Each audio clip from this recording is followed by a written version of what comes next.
mapagpalang araw po muli sa aking mga viewers, followers at subscribers. So ngayon po ay magpiprepare pa ako ng tatlong recipe. At dahil meron pong okasyon dito sa amin sa araw na ito. So yung recipe ko na luto yung na i-share ko sa inyo ay yung simple lang naman ito. At least na i-share ko sa inyo. Una yung aking pork dinuguan. Tapos palabok at grilled pork salad. So mamaya mag-iihaw ko sa garden namin kasi ma-araw ngayon. So please like and share at subscribe sa aking YouTube channel para lagi kayo updated sa aking mga video na ipinopost. Dahil po sa bawat subscribe nyo, kayo po ay nakakatulong sa aking layunin na makatulong sa kapwa dahil po ang aking channel is for charity. So dahil po na kumikita na ako kay YouTube, lahat po ng kitain ko ay bibigay ko sa kawang gawa. So sa ngayon, nasa 321 subscriber na ako. So malayo pa, nawa, patuloy niya akong suportahan at i-follow ang aking YouTube. So habang nag-prepare ako ng pork ko, so magsusutin muna ako ng aking garlic at onion para yung aking preparation is tuloy-tuloy, walang nasasayang na oras. So habang nagsusuti ako, so nag-prepare ng aking pork, gagayat ko na siya. So yan, ilagay natin yung onion. Dinamihan ko ng onion at marami akong onion dito.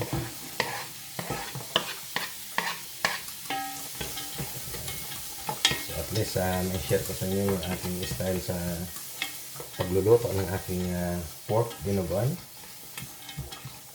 So lutong Tagalog, hindi siya lutong Bicol.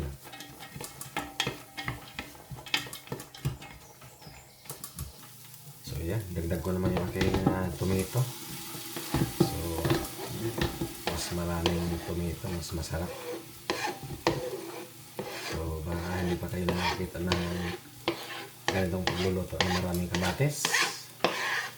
So, ayan, at least i-share ko sa inyo. At pagkakita ko sa inyo mamaya yung magiging outcome nito.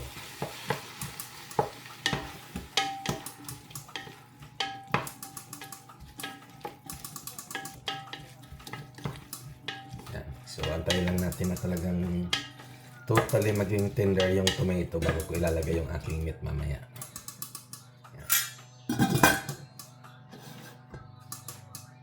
So, habang nag-prepare ako ng aking pork, ipapakita ko naman sa inyo yung aking ingredients sa aking palabok. So, ito yung ingredient ko sa palabok. Smoked fish, saka yung aking shrimp, at aking squid, and then pork cracker. So, ito naman yung aking noodles. Ayan, naka-soak na sa tubig overnight siya. So, malambot na siya. Ayan. So, ito naman yung aking na ipiprepare.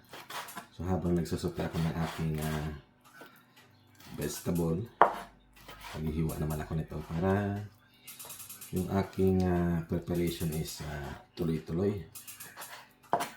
So, may naka-prepare na akong mga ingredients ko sa aking palabok. So mamaya mag-iihaw naman ako. So tuloy-tuloy. So, pag may time pa ako mamaya, gagawa pa ako ng side ng dinuguan, ng puto.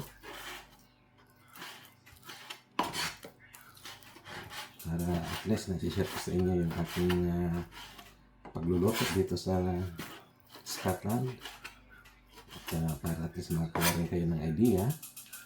Nang ganun, hindi na kayo mahirapan mag-isip kung ano yung lulutuin yung mga ulam para sa mga anak ninyo.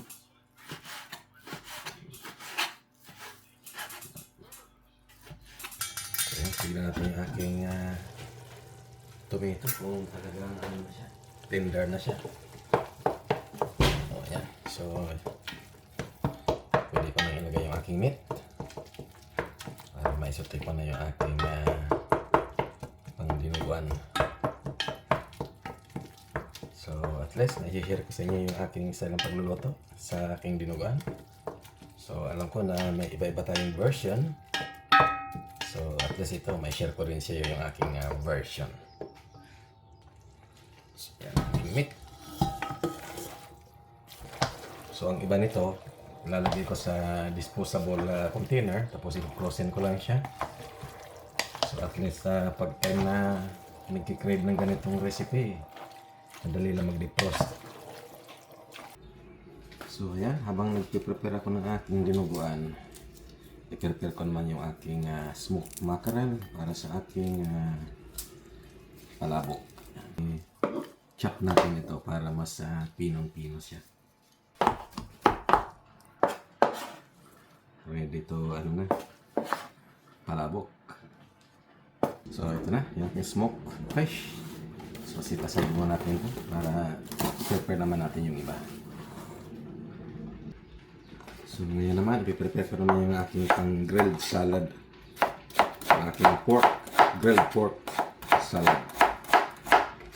Lalagyan ko lang yung salad ko ng onion, tomato, cucumber, spring onion, and then cilantro o coriander. So yun ang ihalo ko sa aking grilled pork mamaya.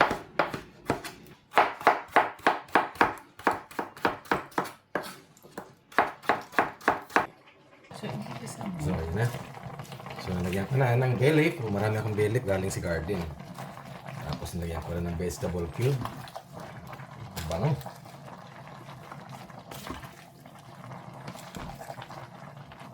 So papalambutin lang natin ito pag totally tender na siya. So that time na lalagay ko na yung aking pork blood. So lalagyan ko siya ng black pepper. Pero mamaya pag tapos na, lalagyan ko siya ng cracked black pepper para mas malasa siya. Guys, lalagyan ko rin ng tanglad. Yan, lemongrass. Ano siya hinahalo hanggang totally yung meat talaga lumambot. Yan. So ito yung aking pinaka paasim. So damihan ko na ng suka para mas masarap kasi ang dinugan, mas maasim. So ito na yung aking salad para sa aking pork, grilled pork mamaya. So ano lang to, onion, tomato, cucumber, spring onion, tapos cilantro or coriander. Yan. Yan. Ang ganda na kulay. Yan. So ngayon gagawa naman ako ng toppings ng ating palabok. So pa-fry muna ako ng garlic. So yan. So mamaya pag golden brown color na siya, isi-set aside ko lang siya kasi pang toppings ko mamaya.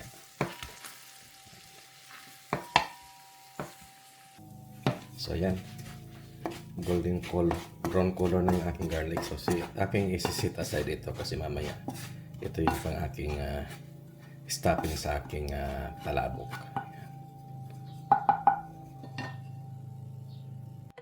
So ngayon ilagay ko naman aking prawn. Ayan. So mamaya para ready na sila lahat, isusuti ko rin siya.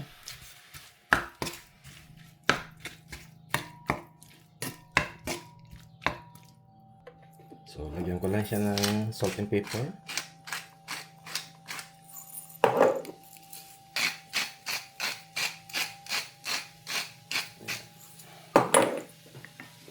So para lahat ng aking toppings is naka-prepare na.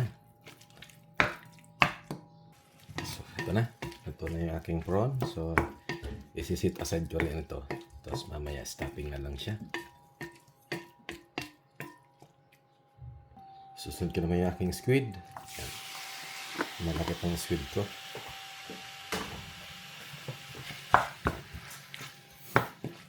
So para nakahanda na lahat ng aking stuffing. So mamaya madali na lang ako magawa ng palabok. So lagyan natin ng black pepper.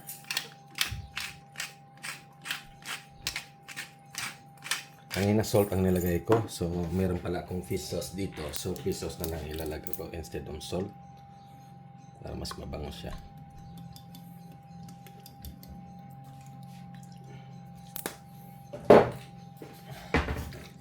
Naluto ko na ito, i-set aside ko rin siya.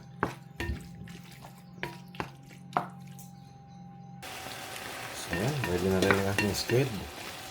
So set aside ko na rin ito para ready na siya. So ito na yung aking mga ingredients sa aking palabok. Ayan. Ito, pork cracker. chop ko na siya. Yung fish, smoked fish, garlic, fried garlic, tapos yung aking squid, and then prawn, and then yung spring onions ko. So mamaya maglalagay na ako ng boiled egg last minute. Tapos ito yung aking noodles. So ngayon, dahil naka-ready na sila lahat, yung sauce naman ang aking ipiprepare. So ito naman yung aking sauce sa aking palabok. So ilalagay ko yung aking remaining garlic oil. So yan ang aking pinaka-garlic ngayon.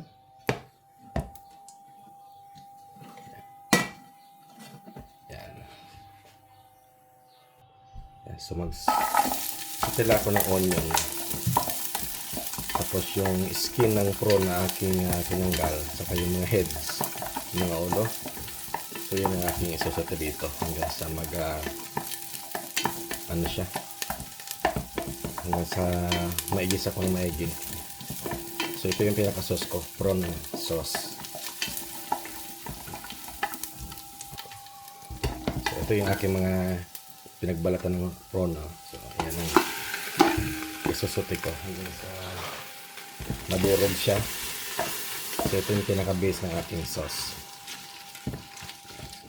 Kailangan isote ko lang siya. So ito yung pinaka-base ng aking sauce. So prawn stock ang tawag dito. So para mas malasa yung palabok, kailangan ganito ang gagawin. So sundan nyo lang yung aking ginagawa. At makakagawa rin kayo ng homemade palabok from scratch. So wala itong magic. So itong aking sinishare sa inyo is authentic ayon sa aking version. So at least na i-share ko sa inyo yung aking style sa pagluluto ng palabok. So kailangan durugin natin maigi yung mga heads niya para lumabas yung katas. Tapos mamaya lagyan natin ng stocks. Tapos pakuluan lang natin siya. Pakulan natin ng 1 oras, mahina lang siya, low temperature lang para lumabas yung katas ng mga prawn.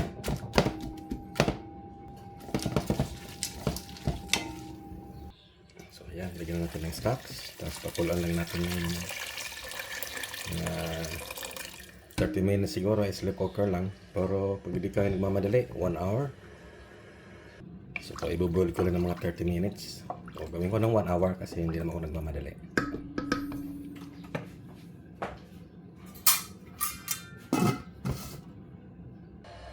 So, ito na yung aking dinuguan. Malambot na siya. So, lagyan natin ng sili para mabango. So, mamaya lalagyan ko na ito ng pork blood. So, i-blender ko muna yung dugo para make sure na walang bobo.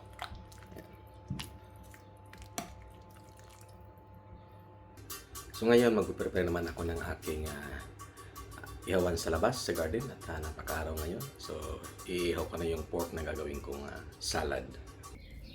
So ayan, ipapadinasan tayo ng aking pang-inihaw.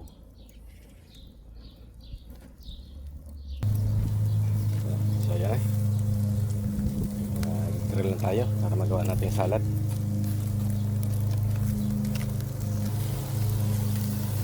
Madali lang ako mag-ihaw dito.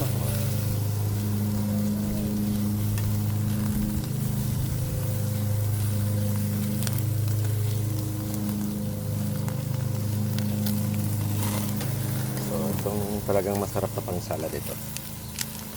So, inihaw talaga siya na sa grill.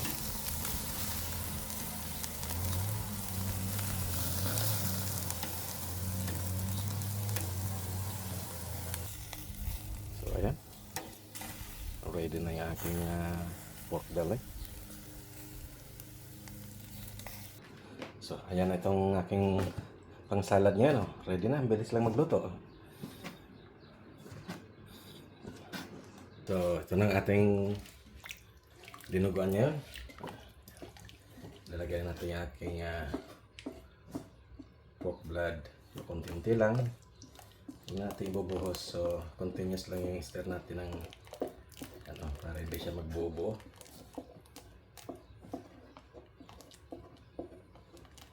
ito yung technique dito paggagawa ng dinuguan.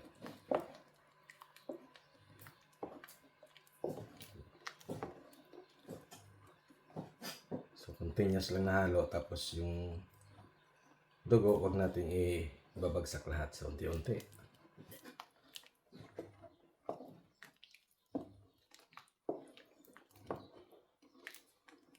So lutong Tagalog ito, hindi siya lutong Bicol o Bisaya.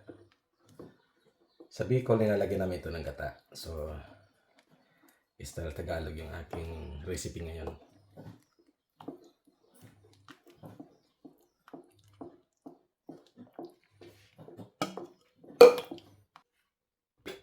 So ito na yung aking pork salad. Minit-init pa itong aking inihaw.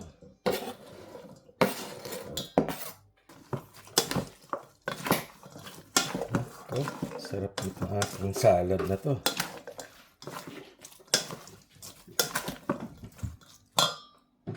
So lagyan natin ng black pepper. And then lemon juice. And lagyan natin ng seasoning, Maggi Sabor. Tapos konting olive oil.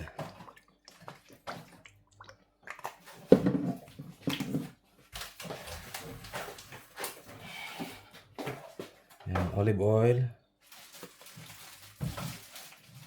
Apple cider. Yan.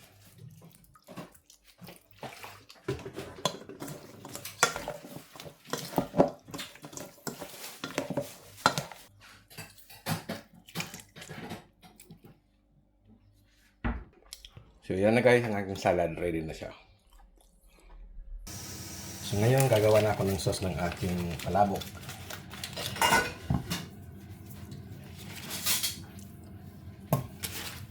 So ngayon lagyan natin ng flour. So ang tawag dito is raw. Ito ang base ko ng aking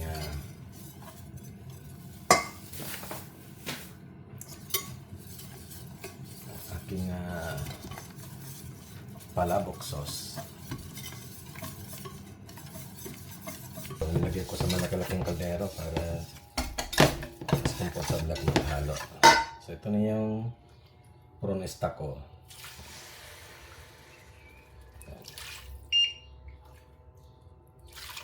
So ito yung aking pinaka-sauce ngayon. So ito yung aking achiote. So ayan, wala ng strainer. Ito.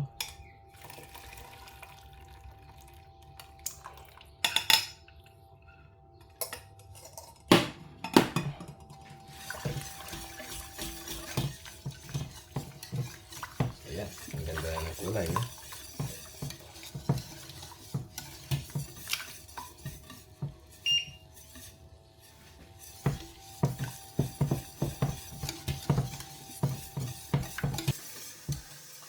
Ngayon, lalagyan ko ito ng beaten egg. Tatlong itlog nilagay ko. So, bibit nyo lang yan.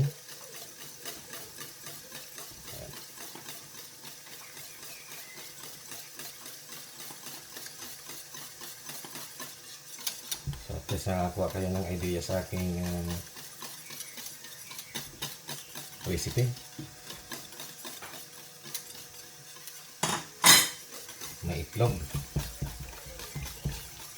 So ngayon gagawa naman ako ng puto para sa aking dinuguan.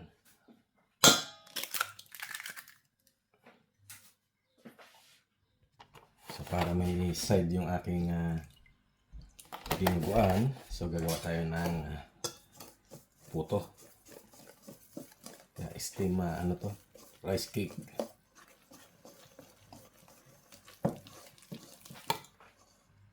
So ito na, pwede na. So lagyan lang natin ng butter yung ating lanera para hindi siya magdikit. So yan, lagyan natin dito.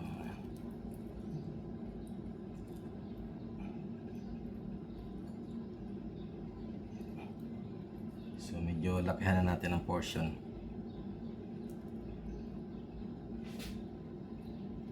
Para eksakto lang sa aking lanera.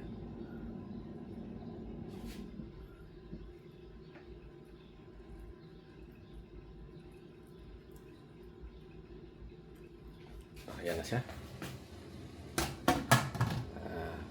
15 minutes yan, ready na. So yan. Ayan, lagyan ko ng cheese para mas maganda siya. Malaking size ng aking puto. Yan ang aking homemade puto. So ngayon gagawa na tayo ng ating palabox. So blinans ko lang itong noodles. Tapos i-drain ko siya. So yan ang ating noodles. Yan. Ito na yung ating pangmalakasan na sauce niya.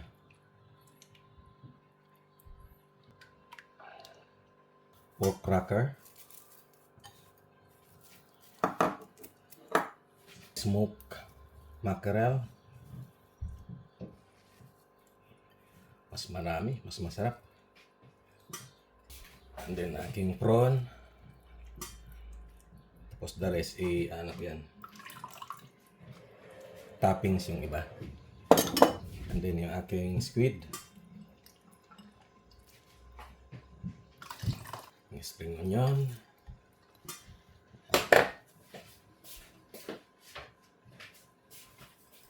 then garlic, fried garlic.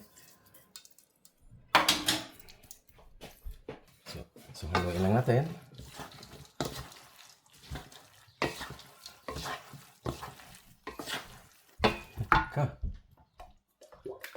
Tingnan pa natin yung sauce.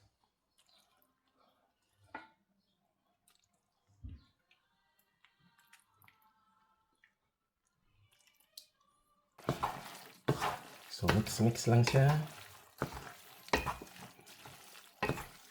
So, special itong aking ang hindi ko lang malalagyan ito yung aking boiled egg. Naubusan ako ng boiled egg. So ito lang aking palabok. Lagyan natin ng sauce sa taas. Mas maraming sauce, mas masarap. So lalagyan natin ng stuffing. Yan, aking squid. Tapos ang aking prawn.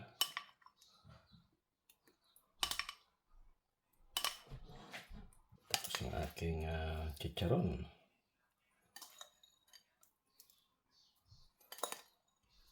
Smoked fish.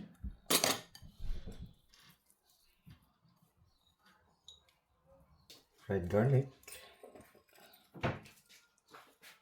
Aking so wala lang akong boiled egg. So may spare ako. Ganda. Tapos yung aking dinuguan. Nandun ang puto ko. Na pork. Ginawa kong salad siya. Yan na. Tapos na. So, thank you po muli sa inyong panonood sa aking YouTube channel, Shiptor. So, nawa patuloy niya akong i-follow at i-subscribe. So, God bless po.